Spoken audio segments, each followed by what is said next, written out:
9 B-2 bombers just struck Iran. Nearly half our entire stealth bomber fleet gone. For one mission, China is building bombers faster than we are. Russia is watching. And right now, America's air superiority hangs by a thread. The F-47 fighter doesn't exist yet. The B-21 Raider is barely in production. By 2030, we could lose the skies. Forever. The numbers will shock you. Welcome to Jet Insight. What you're about to discover will change how you see American air power forever. Right now, our military leaders are asking the most critical question of our time. How many next-generation fighters and bombers does America actually need? Not want. Need. The answer isn't what the Pentagon is planning. It's not what Congress is funding. And it's definitely not what our enemies are expecting. Operation Midnight Hammer proved something terrifying. When we struck Iran's nuclear facilities, we used almost every B-2 bomber we have. 20 aircraft built, 19 still flying, 9 deployed for one operation. This exposed a weakness that China and Russia have been waiting to exploit. The F-47 fighter and B-21 Raider aren't just new aircraft. They're the difference between American air dominance and strategic defeat. But building a few dozen won't cut it. The real numbers our military needs will surprise you. If you believe America deserves the strongest air force in the world, type airpower in the comments below. Let's show our support for the men and women who defend our skies. Here's something important. Before we explore these game-changing aircraft, hit that subscribe button if you haven't already. Over 95% of viewers watch without subscribing. It takes 1 second, but helps us bring you more content about America's military strength. Did you hit subscribe? The shocking truth about America's current air fleet. Our bomber fleet is dying. Right now, the average age of American bombers exceeds 40 years. 40 years. Your grandfather's Camaro is younger than some of our B-52s. Here's what most Americans don't know. By 2030, we'll have just 172 bombers total. Most are ancient B-52s and aging B-1s. These aircraft can't survive in modern warfare. They're sitting ducks against advanced air defenses. China knows this. They're building H-6N bombers that can strike Guam. They can carry 6 cruise missiles each. While we're maintaining museum pieces, they're building a modern fleet. The B-2 Spirit was supposed to change everything. We planned 132 aircraft, built 21, lost 2 to accidents. Now we have 19. 19 stealth bombers to defend the entire world. But here's the real kicker. Each B-2 costs $2.1 billion. That's billion with a B. More expensive than most countries' entire defense budgets. The F-47, fighter America's next air superiority weapon. Now let's talk about what's coming. The F-47 isn't your typical fighter jet. This is the centerpiece of the Next Generation Air Dominance program, 6th generation technology, that makes the F-35 look like yesterday's news. The F-47 won't fight alone. It's designed as a command center in the sky. Picture this aircraft controlling swarms of drones, coordinating electronic warfare, and managing sensors across the battlefield. It's not just a fighter. It's the quarterback of future air warfare. But here's what's keeping military planners awake at night. How many do we actually need? Some say a few dozen will do. They're wrong. Dead wrong. Strategic experts who understand modern warfare have crunched the numbers. America needs between 200 and 300 F-47 fighters. Not eventually. Soon. Why so many? Simple math. High-end warfare means high losses. Fast losses. If we start with 50 aircraft and lose 10 in the first week, we're already in trouble. Production takes years, not months. The F-47 must guarantee air superiority in 2 theaters simultaneously: the Atlantic and Pacific, Europe, and Asia. If China moves on Taiwan while Russia threatens NATO, we need enough aircraft to handle both crises. Each F-47 will cost roughly $300 million. Expensive? Yes. Worth it? Absolutely. Compare that to losing air superiority. The price of defeat is far higher than the cost of preparation. The B-21 Raider, America's stealth bomber revolution. The B-21 Raider represents everything the B-2 should have been. Stealthier, cheaper, more capable, and most importantly, buildable in real numbers. 40 B-21s are currently under construction at Northrop Grumman's secret facility in California. The first flew in 2023. Combat-capable versions start testing next year. This aircraft will replace our entire Cold War bomber fleet. Every B-1, every B-2. Eventually, even some B-52s. But here's the question everyone's asking. How many Raiders do we actually need? The Air Force says 100. Military experts say that's not nearly enough. General Anthony Cotton, head of Strategic Command, wants 145 Raiders. That's the absolute minimum for credible deterrence. Other experts push for 200 or more. Here's why the numbers matter. The B-21 carries both conventional and nuclear weapons. It must penetrate the world's most advanced air defenses: China's, Russia's, Iran's, North Korea's. 100 aircraft might sound like a lot. It's not. Some will always be in maintenance, others in training. In a real crisis, you might have 60 ready for combat. Against multiple enemies across multiple theaters, that's not enough. Each B-21 costs $700 million. Compare that to the B-2's $2.1 billion. The Raider delivers better capability at 1/3 the price. That's how you build a real fleet. The B-21 isn't just about bombing targets. It's about deterrence. When China's leaders see 145 American stealth bombers, they think twice about invading Taiwan. When Russia sees that same fleet, they reconsider threatening NATO. Small numbers invite aggression. Large numbers prevent wars. China's growing threat and the numbers game. Let's be brutally honest about what we're facing. China isn't building a defensive military. They're building an invasion force. Chinese H-20 stealth bombers are in development. Their production timeline remains classified, but intelligence estimates suggest operational capability within 5 years. They're not building 20 or 30. They're planning hundreds. China's current H-6 bomber fleet already outnumbers American strategic bombers. They operate over 200 H-6 variants. We have 76 B-52s, 45 B-1s, and 19 B-2s. That's 140 total. They have 200 of just one type. The math gets worse. Chinese bombers don't need to cross oceans. They operate from bases near their targets. American bombers must fly thousands of miles, requiring aerial refueling and forward bases. This is why the F-47 and B-21 numbers aren't negotiable. We're not fighting the last war. We're preparing for the next one. Chinese military doctrine calls for overwhelming initial strikes. They plan to destroy American air bases in Japan, Guam, and Australia before we can respond. If they succeed, our few remaining bombers become useless. But 145 B-21 Raiders spread across multiple bases, that changes everything. China can't target them all. Some will survive. Some will strike back. That's deterrence in action. Russia's nuclear bombers and the balance of power. Russia operates a completely different bomber strategy. Their Tu-95 Bears and Tu-160 Blackjacks focus primarily on nuclear missions. They don't need hundreds of bombers. They need enough to deliver devastating nuclear strikes. Current Russian bomber strength includes roughly 60 Tu-95s and 16 Tu-160s. These aircraft regularly probe American and NATO air defenses. They're testing our readiness and response times.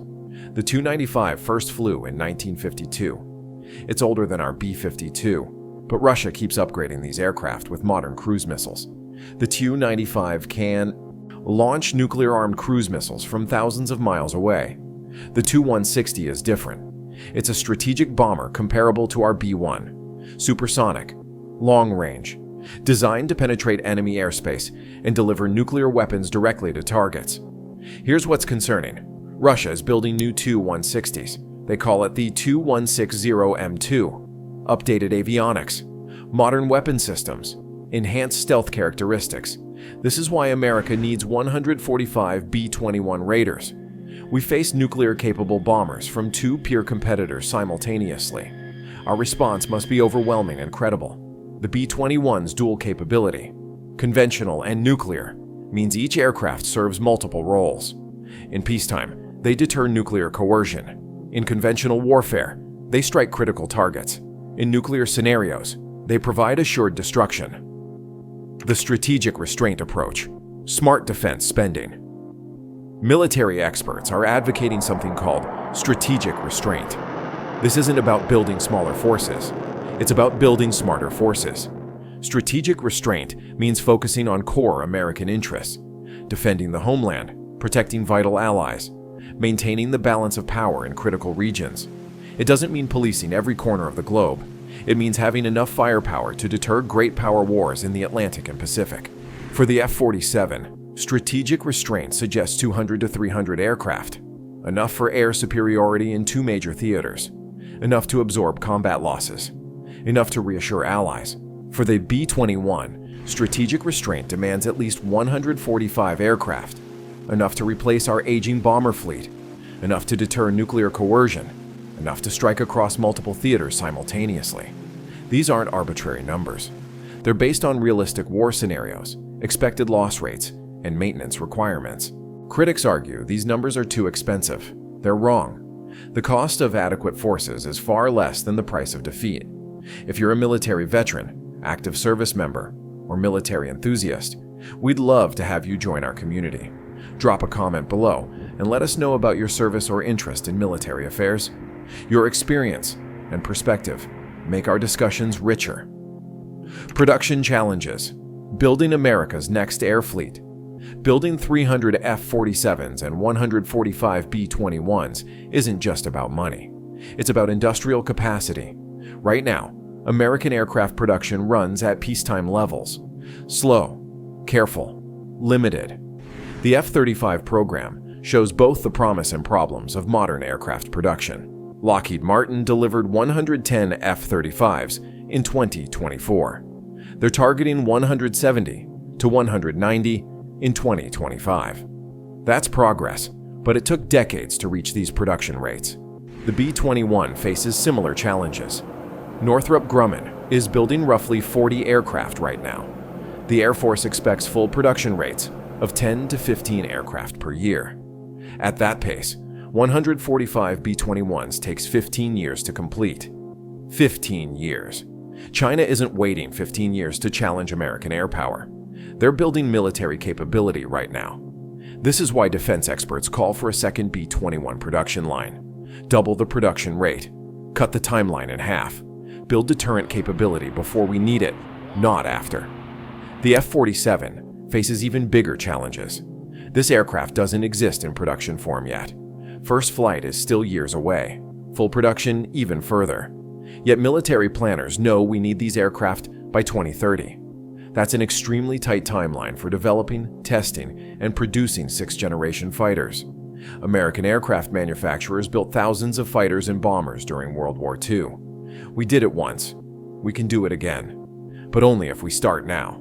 Allied expectations and alliance credibility. America's allies aren't neutral observers in this debate. They're counting on American air power for their survival. NATO partners face Russian bomber threats daily. Tu-95 Bears regularly test British and Norwegian air defenses. Tu-160 Blackjacks practice strikes against European targets. European allies operate modern fighters like the Eurofighter Typhoon and Rafale. These are excellent aircraft, but they're not designed to fight Chinese or Russian stealth fighters. They need American 5th and 6th generation aircraft for that mission. Pacific allies face even greater threats. Japan operates F-35s, but needs American bombers to strike Chinese targets. South Korea has modern fighters, but lacks long-range strike capability. Australia is buying B-21s aren't available for export. When allies see 200 to 300 F-47 fighters and 145 B-21 bombers, they see American commitment, they see credible deterrence, they see reason to maintain their alliances with Washington. When they see token numbers, they see weakness, they start hedging their bets. They consider accommodation with China or Russia. Alliance credibility depends on American military strength. This isn't about dominating allies, it's about reassuring them. Strong allies make America stronger. Weak or wavering allies make everyone more vulnerable. The cost of inadequate numbers. Let's talk money. The F-47 program will cost hundreds of billions of dollars. The B-21 program is already approaching $200 billion. These are huge numbers that make taxpayers and politicians nervous. But consider the alternative. What's the cost of losing air superiority? In 1940, France had one of the world's largest air forces. Poor training and outdated tactics made those numbers meaningless. Germany achieved air superiority in weeks. France fell in 6 weeks. In 1967, Israel faced overwhelming numerical odds. Egyptian, Syrian, and Jordanian air forces significantly outnumbered Israeli aircraft.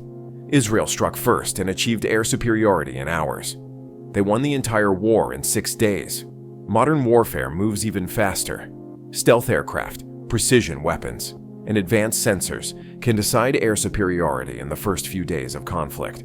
If America enters a future war with inadequate numbers, we might never recover. Modern aircraft take years to build. Wars can be decided in weeks. The cost of 300 F-47s and 145 B-21s is roughly $400 billion spread over 15 years. America's annual defense budget exceeds $850 billion. This represents less than half of 1 year's defense spending spread over 15 years. That's affordable. Losing air superiority isn't. Deterrence through strength. The Reagan Doctrine. President Reagan understood something fundamental about deterrence. Peace through strength isn't a slogan. It's a strategy. When potential enemies see overwhelming American military capability, they choose diplomacy over warfare. When they see weakness or uncertainty, they choose aggression. The Cold War proved this principle. American military strength, including strategic bombers, convinced Soviet leaders that nuclear war was unwinnable. Deterrence worked. The Cold War ended without global warfare. Today's challenge is more complex. We face 2 peer competitors simultaneously. China and Russia coordinate their military planning. They share intelligence and technology. They support each other's aggressive actions. American deterrence must account for this reality. We need enough F-47s to guarantee air superiority against Chinese forces in the Pacific and Russian forces in Europe simultaneously. We need enough B-21s to strike critical targets in both countries, while maintaining nuclear deterrence against both. This isn't warmongering, it's peacemaking. Strong deterrence prevents wars. Weak deterrence invites them. The men and women of the United States Air Force, Navy, and Marine Corps deserve the best equipment we can provide. They deserve aircraft that can win wars and come home safely. The timeline crisis. 2030 and beyond. Military planners call 2030 the danger year. This is when Chinese military modernization reaches maturity, when their invasion capability peaks, when American aircraft reach maximum age and minimum effectiveness. Right now, we have maybe 6 years to field adequate numbers of F-47s and B-21s, 6 years to build production capacity, 6 years to train crews, 6 years to deploy these aircraft globally. That's an incredibly tight timeline. The F-35 program took over 2 decades to reach current production rates. The B-2 program took 15 years from first flight to final delivery. We don't have 15 years. We probably don't have 10. This is why defense experts push for accelerated production schedules, why they demand second production lines, why they insist on realistic numbers, not wishful thinking. Building too few aircraft too slowly isn't just ineffective, it's dangerous. It invites the very aggression we're trying to prevent. China's military planners study American procurement timelines. They know our production rates. They're planning their military actions around our weaknesses. If they see America building token numbers slowly, they might conclude that military action is feasible. If they see rapid production of large numbers, they'll think twice. Why these numbers matter for America's future. The question isn't whether America needs 300 F-47s and 145 B-21s. The question is whether America can afford not to build them. These aircraft represent more than military hardware. They represent American technological leadership, industrial capability, national resolve. When American aircraft dominate the skies, American diplomacy carries weight. When American bombers can strike anywhere, American allies feel secure. When American fighters guarantee air superiority, American ground forces can operate effectively. This is about more than fighting wars. It's about preventing them. Strong militaries deter aggression. Weak militaries invite it. Our service members understand this. They've served in Iraq and Afghanistan. They've seen what happens when America has technological superiority. They've also seen the cost of inadequate preparation. The F-47 and B-21 programs represent lessons learned from 20 years of warfare. These aircraft incorporate combat experience, technological advancement, and strategic thinking. Building them in adequate numbers isn't optional, it's essential. Conclusion: the choice ahead. America stands at a crossroads. We can build the Air Force we need, or we can build the Air Force we can afford. These aren't the same thing. The evidence is clear. America needs 200 to 300 F-47 fighters and at least 145 B-21 Raider bombers. Not someday. Soon. These numbers aren't excessive. They're the minimum required for credible deterrence in a world of growing threats. China is building military capability to challenge American power. Russia is modernizing forces to threaten NATO. Iran and North Korea are developing weapons to coerce their neighbors. American air power has kept the peace for 70 years. It can keep the peace for 70 more.